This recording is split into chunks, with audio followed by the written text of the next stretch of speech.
Big boss Malayalam season 7 ലൈവില് കുറച്ചു നേരം മുമ്പ് നടന്നൊരു സംസാരം. അതിലെ പ്രധാന ടോപ്പിക് അനിമോളാണ് കേട്ടോ.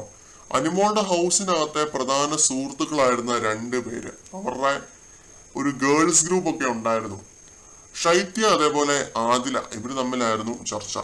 നീ ഫസ്റ്റ് വീക്കിലെ ആദില ആവണം, തിരിച്ചു വരണം, അനുവുമായിട്ട് സംസാരിച്ചു, പക്ഷെ അവളുടെ കാര്യത്തിൽ പ്രതികരിക്കേണ്ട സ്ഥലത്ത് പ്രതികരിക്കണം, അല്ലെങ്കിൽ ലാസ്റ്റ് കറങ്ങിത്തിരിഞ്ഞ് നമുക്ക് തന്നെ പണി വരും. ഞാൻ പ്രതികരിക്കാത്തത് കൊണ്ടാണ് പിന്നിൽ നിന്ന് കുത്തി എന്നൊരു പേര് എനിക്ക് കിട്ടിയത്. അവള് ചെയ്യുന്നതെല്ലാം തുറന്നു പറയുമായിരുന്നെങ്കിൽ കുഴപ്പമില്ലായിരുന്നു. എന്റെ ആരാ അവള്? എല്ലാം ഉള്ളിലൊതുക എന്റെ ആരാ അവള്? ഇവിടെ വന്നിട്ട് പരിചയപ്പെട്ടതാണ്, അല്ലാതെ ഒരു പരിചയവും എനിക്ക് പുറത്തില്ല. ഇതാണ് ശൈത്യ പറയുന്നത്. എനിക്ക് തുപ്പാൻ കുറെ ഉണ്ട്, ഞാൻ തുപ്പാത്തതാണ്, ഞാൻ ട്രാക്ക് പിടിക്കുന്നതാണ്. ഇപ്പൊ ഞാൻ ഇങ്ങനെ ആയി വരുവാണ്.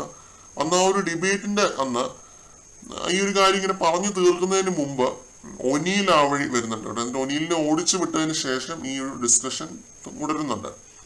അന്ന് ആ ഒരു ഡിബേറ്റിൽ അവൻ നിന്നെ വിളിച്ച ആ ഒരു പേരില്ലേ, എനിക്ക് ഹേർട്ടായി, ഉള്ളിന്റെ ഉള്ളിൽ എനിക്ക് ഹേർട്ടായി. എന്റെ ഇമോഷൻസ് പുറത്തു വന്ന ഭയങ്കരമായ രീതിയിൽ ഞാൻ ഷൗട്ട് ചെയ്യും.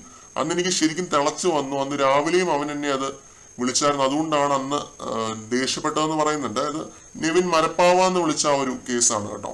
അന്ന് ആ ഡിബേറ്റിന്റെ അന്ന് നെവിൻ ഷൈത്യനെ മരപ്പാവ എന്ന് വിളിച്ചിരുന്നു. അനിമോളുടെ മരപ്പാവയായിട്ട് നടക്കുന്ന ഒരു കണ്ടസ്റ്റന്റ് ആണെന്ന് പറഞ്ഞിരുന്നു. എല്ലാം അവൾക്ക് കോണ്ടന്റ് ആണ്. കരയുന്നതും പറയുന്നതും എക്സ്പ്രസ് ചെയ്യുന്നതും ചോറ് വിളമ്പുന്നതും ആര്യനുമായിട്ടുള്ള കോംബോയും എല്ലാം അവൾക്ക് ഇവിടെ കണ്ടന്റ് ആണ്. ഇവിടെ കോണ്ടന്റ് അല്ലാത്തത് ശ്വസിക്കുന്ന ഓക്സിജൻ മാത്രമാണ്. ഇപ്പൊ അവൾക്ക് ഫുൾ ഓൺ ഫുൾ ഗെയിമാണ്.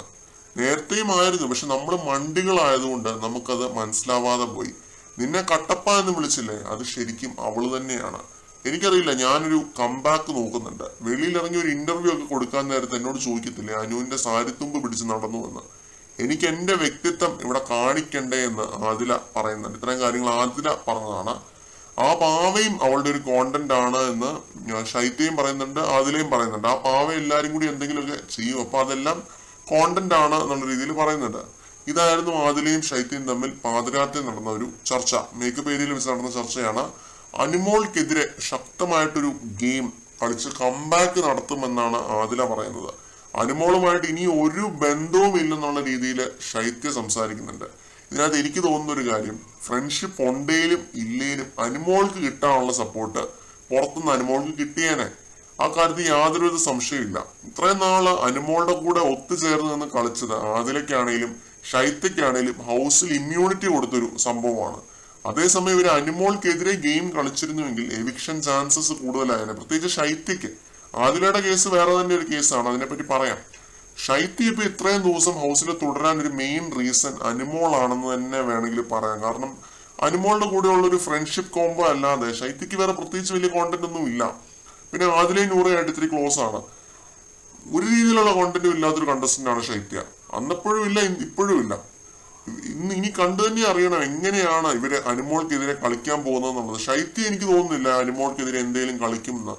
ആദിലെയാണ് കംബാക്ക് നടത്തും, നന്നായിട്ട് കളിക്കും എന്ന് പറയുന്നത്. അതിൽ എന്ത് രീതിയിലുള്ള ഒരു ഗെയിം പ്ലാൻ ആണ് നടത്താൻ പോകുന്നതെന്ന് അറിയത്തില്ല. എന്ത് തന്നെയാണെങ്കിലും നെഗറ്റീവ് ആവാതെ ഇരുന്നാൽ മതിയായിരുന്നു. നൂറെ ഓടിച്ചൊക്കെ വരുന്നുണ്ട് ഇത് സംസാരിക്കുന്ന സമയത്ത്. ബേബി ഇവിടെ നിൽക്കണ്ട, ബേബി പൊയ്ക്കോ എന്ന് പറഞ്ഞിട്ട് നൂറെ ഓടിച്ചു വിടുന്നുണ്ട്. എന്നുവെച്ചാൽ ഇവർ രണ്ടുപേരും ഇൻഡിവിജ്വൽ കണ്ടസ്റ്റൻസ് ആണല്ലോ. അപ്പൊ അതുകൊണ്ട് നൂറെ ഓടിച്ചു വിട്ടിട്ടാണ് ഇത്രയും കാര്യങ്ങൾ അതിലായിരുന്നു സംസാരിക്കുന്നത് ശൈത്യമായിട്ട്. കൂടുതൽ അപ്ഡേറ്റുകളുമായിട്ട് നമുക്ക്